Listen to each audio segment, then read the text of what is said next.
नमस्कार दोस्तों, Indian education group की ऑनलाइन क्लास में आपका स्वागत है।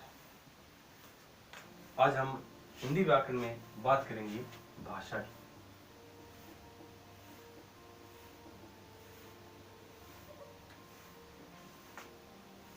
भाषा भाषा जो शब्द है वो संस्कृत के भाष धातु से मिलकर बना है। संस्कृत जो हिंदी भाषा है उसकी जननी भाषा कही जाती है। जननी या मातृभाषा कौन सी है? संस्कृत।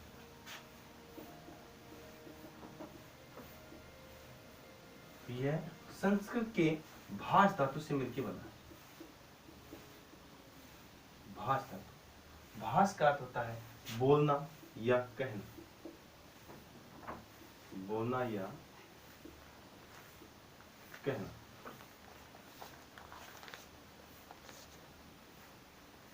अगर भाषा की हम डेफिनेशन की बात करें तो आ जाएगा विचार, अभिव्यक्ति का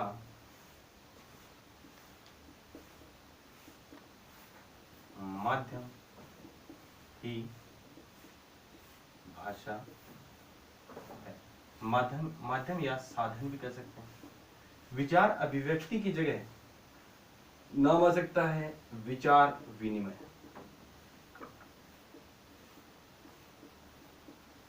या विचार विमर्श।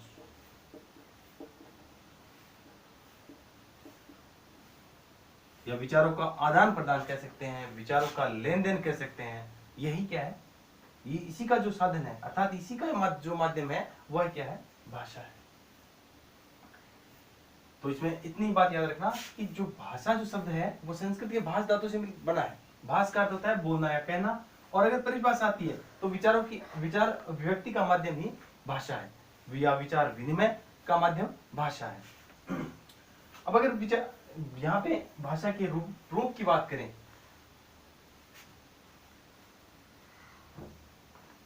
तो भाषा के रूप, भाषा के आपकी जो नोटबुक है उसमें 2 भेद भी आते हैं और 3 भेद भी आते हैं।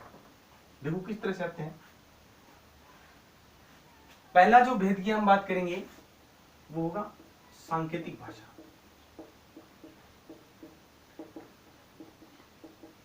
आज से कई हजारों सालों पहले जब व्यक्ति आदिम मनुष्य हुआ करता था, जैसे आज का वर्तमान बंदर हुबहू वैसा मनुष्य हुआ करता था, तो उसका जो साधन था वो किस तरह से बोलता था, किस तरह से चलता था, किस तरह से रहता था, क्या खाता था, उसे किसी भी चीज का अनुभव नहीं था। आज में और हजारों सालों पहले के जो मनुष्य में काफी परिवर्तन है। तो उस वक्त मनुष्य की जो भाषा थी वो थी मूक भाषा। मूक भाषा। मूक का अपोजिट होता है वाचा। जो गूंगों की जो भाषा होती है उसे मूक भाषा कहते हैं, और अत्यधिक बोलने वाले को कहेंगे वाचा। इसका अपोजिट कई बार परीक्षा पूछ लेते हैं कि मूक का विलोम शब्द होता है, ये तो हो जाएगा वाचा। तो जो इनकी जो आदि मनुष्य था उसकी जो भाषा थी वो थी संकेतों के माध्यम से। उसे अगर भूख लगती तो पेट की तरफ इशारा करता, अगर किसी को बुलाना होता है तो हाथ से यूं इशारा कर देता। अर्थात वह अपने विचारों का लेन देन या विचारों को आदान प्रदान संकेतों के माध्यम से करता था। इसलिए वह जो भाषा थी वो क्या कहलाई? सांकेतिक भाषा। किससे बनी? संकेतों के माध्यम से। संकेतों से जो भाषा बनी वो कौन सी भाषा कहलाई? सांकेतिक भाषा। आज भी इस भाषा का प्रचलन है। जैसे कि ट्रैफिक पुलिस का जो कर्मचारी है वो यातायात को आने जाने का जो इशारा करता है वह क्या है? सांकेतिक भाषा ही कहलाती है। दूसरा आता है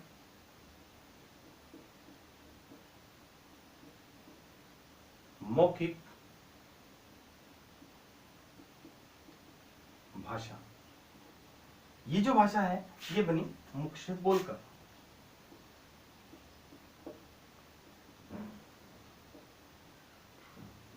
जब मनुष्य का सिर्फ अकेले संकेतों से काम नहीं चला तब उसने कुछ शब्द बनाए और शब्दों को जोड़ा और उनसे जो भाषा बनी वो क्या कहलाई? मौखिक भाषा। अर्थात मुख से बोलकर जो भाषा बनी वह कौन सी भाषा बनी? मौखिक भाषा। इनमें देखो ये जो दोनों शब्द हैं वो किस तरह से बने हैं? पहला तो बना है संकेत धन इक प्रत्यय, दूसरा है मुख, यहाँ पे मूल शब्द है इसमें इक प्रत्यय। कौन सा? इक प्रत्यय। याद रखना जो इक प्रत्यय है वो हमेशा पहले वर्ण को प्रभावित करता है। पहले वर्ण को प्रभावित किस तरह से करता है? अगर पहला वर्ण ए है और इक प्रत्यय अगर साथ में जोड़ा जा रहा है तो ए का क्या बन जाता है? आ बन जाता है। अगर पहला वर्ण छोटी ई बड़ी ई या ए है तो उसका बन जाएगा ऐ में रूपांतरित हो जाता है।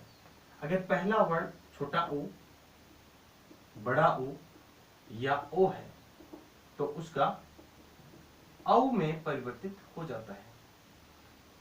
ये चेंजमेंट देखने को मिलते हैं।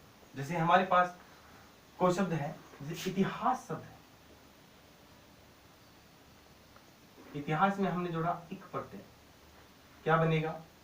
ऐतिहासिक, न कि ऐतिहासिक। क्या बन जाएगा? ऐतिहासिक। इसी प्रकार हमारे पास एक शब्द है उद्योग। उद्योग में पहला वर्ण क्या है? उ। अगर पहला वर्ण उ है और इक प्रत्यय साथ में जोड़ा जा रहा है तो क्या बन जाएगा? औद्योगिक। उद्योग में इक प्रत्यय जोड़ेंगे तो क्या बन जाएगा? औद्योगिक, न कि उद्योगिक। उद्योगिक नहीं बोलेंगे, क्या कहेंगे? औद्योगिक। क्यों? क्योंकि इक प्रत्यय हमेशा पहले वर्ण को प्रभावित करता है। फिर हम भाषा के रूप में बात करते हैं। दो रूप हो गए, तीसरा और जो रूप निकल के आता है वो आता है कौन सा? लिखित। कौन सी भाषा? लिखित भाषा। जब मनुष्य का बोलने से जो काम नहीं चला तब मनुष्य ने क्या किया? पत्राचार के लिए लिखना प्रारंभ किया। एक स्थान से दूसरे स्थान पर अपने विचारों को आदान प्रदान करने के लिए उसने पत्र व्यवस्था प्रारंभ की। पत्र के माध्यम से अपने विचारों को दूसरी जगह भेजना क्या कहलाया?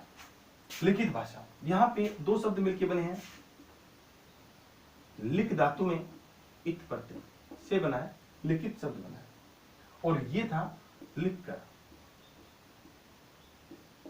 लिखकर जो भाषा बनी वो क्या, कौन सी भाषा बनी? लिखित भाषा।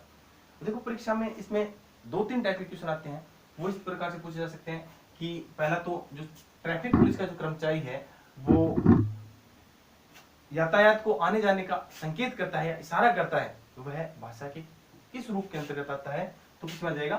सांकेतिक भाषा। दूसरा क्वेश्चन इस प्रकार से निकल सकता है, जैसे नेताजी अपना भाषण दे रहे हैं, वह भाषा के किस रूप के अंतर्गत आएगा? तो किस रूप के अंतर्गत आ जाएगा? मौखिक भाषा। और समाचार पत्र पत्रिकाएं आदि किसमें आ जाएंगे? लिखित भाषा के अंतर्गत आते हैं। इस प्रकार से भाषा के तीन रूप हमारे सामने आते हैं। बुक्स में दो भी मिलते हैं और तीन भी मिलते हैं। यहाँ पे दो भी सही माने जाते हैं और तीन भी, लेकिन अगर दोनों ही ऑप्शन में आ जाए तो इन दोनों रूपों को सही माना जाता है।